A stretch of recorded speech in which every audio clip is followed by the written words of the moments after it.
আমি মেয়ে মানুষ, কিছুতেই খুলে ঘুমাতে পারতাম না।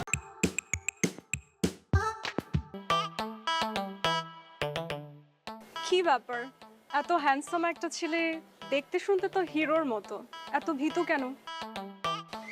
না মানে মনে সাহস না থাকলে প্রকৃতির সৌন্দর্য দেখবে কি করে? চোখ থাকতেও অন্ধ মনে হবে নিজেকে। হে তো দেখতেছি মেঘ না চাইতেই বৃষ্টি। অনেক নিজেরে কন্ট্রোল কর, ভুল কইরাও মালটারে হাত ছাড়া করিস না। কি হলো, কথা বন্ধ হয়ে গেল কেন? না না, বন্ধ হয়নি, দেখছিলাম আর ভাবছিলাম। লুকিয়ে লুকিয়ে কি দেখছিলে শুনি?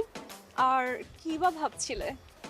দেখছিলাম বাতাসে কিভাবে আপনার কোমর থেকে শাড়ির আঁচলটা সরে যাচ্ছে, আর ভাবছিলাম বাতাসও কতটা রসিক হয়ে গেছে। তাই নাকি? একেবারে তাই, মনে হচ্ছে আকাশের অপ্সরা জমিনে নেমে আসছে আর আমার সামনে দাঁড়িয়ে কথা বলছে। বাহ, তুমি তো ভালো মেয়ে পটাতে পারো।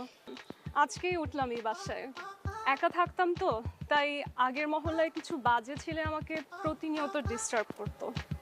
কেন? আমি সুন্দরী তো, আর ফিগারও তো মাশাআল্লাহ। তোমার মতো অনেক ছেলে সেখানে আমাকে বলে টিজ করতো। আমি মেয়ে মানুষ, কিছুতেই খুলে ঘুমাতে পারতাম না। তাহলে?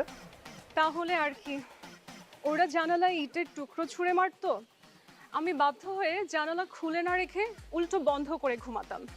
ও, আপনি